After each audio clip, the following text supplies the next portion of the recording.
What have they done? Who has done this to my base? I'm livid. I haven't been this angry since, you know.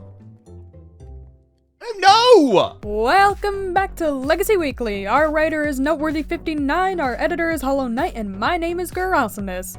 Solidarity, Shawn Bits, and Flip has somehow thrown themselves into the kingdom conflict, and while rumors are going around that a few good rounds of jousting will be enough to settle the feud, we can't expect that piercing each other in the gut a couple times is anywhere near enough to wrap up the Legacy Kingdom War, only 3 sausage episodes after it started.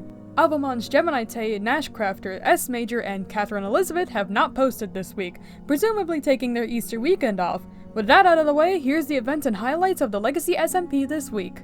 This week's episode begins with Pearlescent Moon, who gets some chemistry brewing in the attic of her Pearl Shine Tavern, serving amazing builds and speedy drinks since 2011. She, after trimming an N off the end of her name, comes to Solidarity's rescue after he loses his stuff to a raid far out in the snow biome. Where did you die? There it is! Alright, come on guys. I don't have time. Alright, some of this is gonna be my stuff, but we're just gonna grab all this really quickly. Pearl sets her sight on the Industrial Wasteland District, ideas bursting in her mind and in her stream chat, as well as keeping up with respawning and slaying a dragon a stream, bumping it up to 2 liberations at the end of Friday's broadcast, and you wonder how the dinosaurs went extinct. Oh, that one missed. That was sad. Ow! Okay, I'm gonna eat then, fine. He really don't like me killing his crystals this time round. On the other hand, Logical Geek Boy has been putting his potions towards fighting a different kind of boss mob. This week he continues the slaughter of withers for expensive spotlights, fighting 3 of them, in the open, but still with some helpful tactics. He leads them one at a time to a cobblestone trench, with markers placed above his head so he can turn around when needed. In this way, he secures his kingliness further. Not that we here at Legacy Weekly will take sides in this debate. Oh, I'm not looking at my hearts too much. Come on, almost there. Yes, we did it. We did it. We did 3. Right, don't die now. Don't die now. Have enough apple just in case.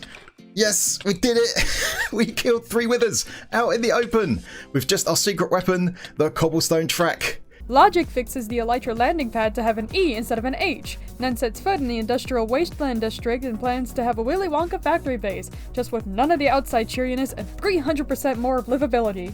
So from the outside, it looks very kind of drab and run down and, you know, factory and very kind of boring, like I suppose. But when you go inside, we've got Oompa Loompas, we've got bright colours, we've got lots of movement. That's one of the things I want to focus on this series or this, for this base is lots of things moving around all the time, whether it be items or mobs or whatever else, pistons, flying machines, all sorts inside. 3 cheers of Flip surpassing 200,000 subscribers last Thursday. His storage expansion kicks into gear, rigging up a sugarcane farm in the hollow space of his tower, linked by water to his original storage system, a flower farm in another building entirely, and a sheep shear constructed on stream underneath the same building, which features a storage system of its very own. He meets up with both monarchs of the Legacy Kingdom conflict, not war. He builds Sausage a super smelter in the man's new medieval blacksmith, and is promised a 3x3 piston door from Logic to secure his pickaxe bunker. If there's one thing that SMPs has taught us, it's that the best bunker vault is no bunker vault. Nothing beats the ender chest. See what else we've got in the vicinity. See if there's anything going to get in the way in there. We can make a start. I need that. You got a little something I need back though for safekeeping purposes. Yeah. There you go. No worries. This is my buying power right now for everything. This one's got to stick with me. We kid, of course.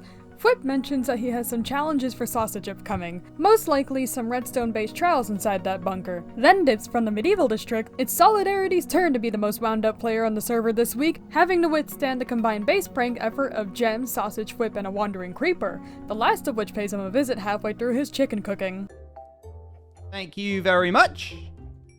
That will go towards the shop. If anything else could go wrong, that was it. I'm calling my lawyers. I'm calling them. Sausage had left a bad rating at his food truck last week, but to add insult to injury, Flip puts up a Hollywood Mesa backdrop to give his own food truck more context, coincidentally obscuring Solidarity's truck from view. What in the world? Caged raised chickens ahead, 0 out of 5 taste. What? Bro, 0 out of 5, came to the shop and there was no chicken to buy.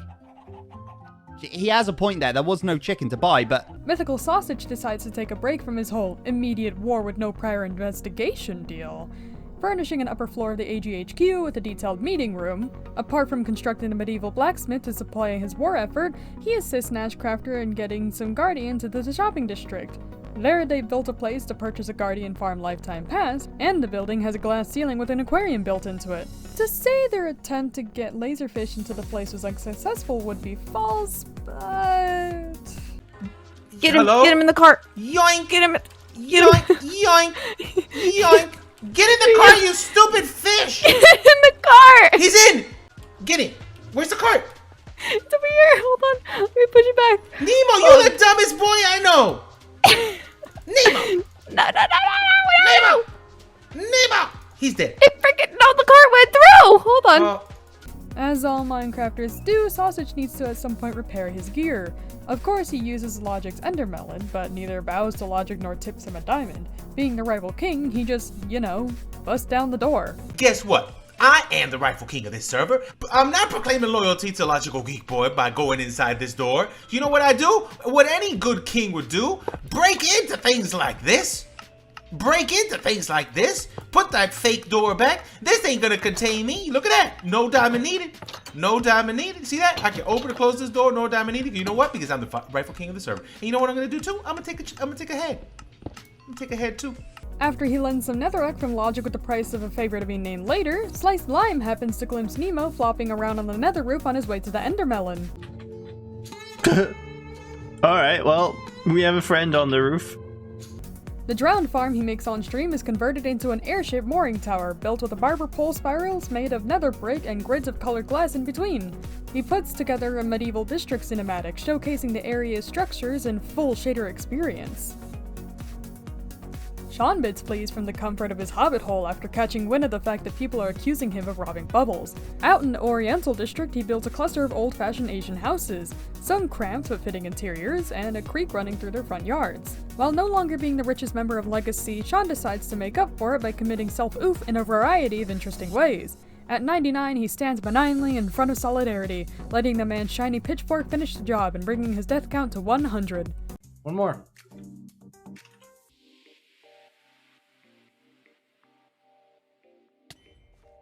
And there it is.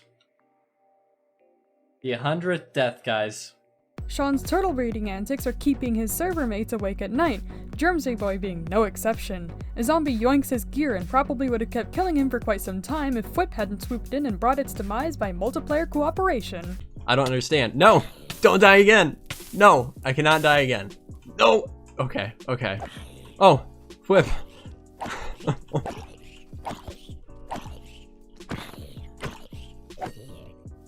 Oh god.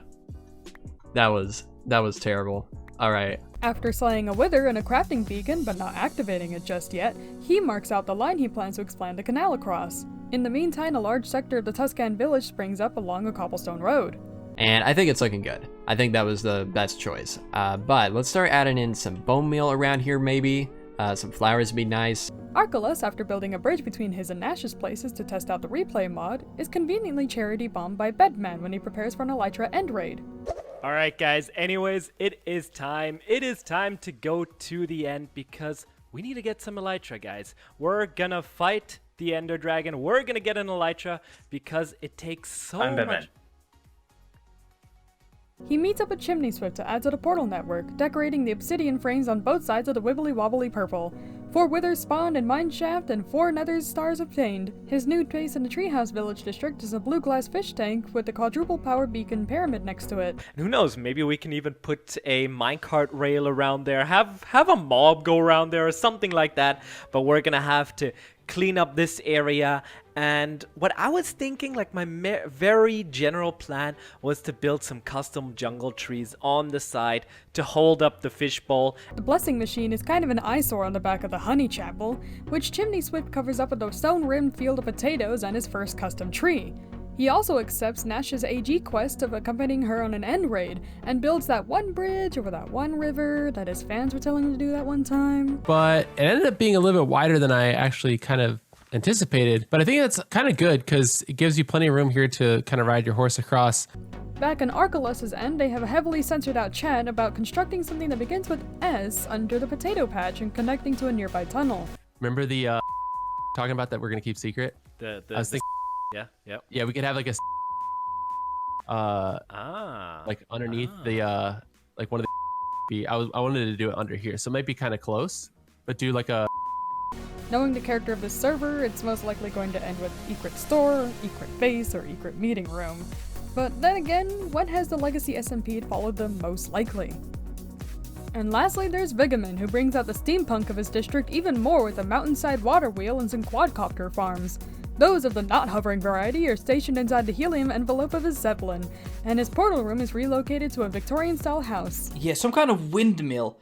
And it's not going to be a windmill which takes the wind from the side, but just kind of in the alley here. I don't know, it's going to be weird, but it's going to look cool as well. It's not making the most of sense, but hey, it's Minecraft, and it's me, so... On this particular trip to the shopping district, he files a case to the Clue Corp for his missing villager, even though Fwip's trading hall is public now, and pulls a Vigor wool wagon to compete directly with S Major's Cloud. Both of these turn out to be mishaps, as Jimmy Clueless replies to the librarian head on a stake proclaiming the case solved, and S Major buries the wool wagon under a mound of dirt. People on this server sure love their medieval ways of solving problems. Uh-oh. No, Jimmy, you did not! You did not solve the case this way. Something like that. And then we just take his head. Goodbye, friend. And that's going to do it for this episode of Legacy Weekly. As per usual, if we missed someone or something major, please let us know in the comments down below. And as a reminder to those of you who are particularly bright, we will not be taking a side in the sausage and logic and who knows who else debacle. Though we will do an examination of each ruler's traits, contributions, and downfalls in the near future and leave you to decide who should be the true king or queen of Legacy SMP, so stay tuned for that. Our writer is Noteworthy59, our editor is Hollow Knight, and my name is Garasanes. Leave a like, subscribe if you enjoyed this review, and we'll all see you next week.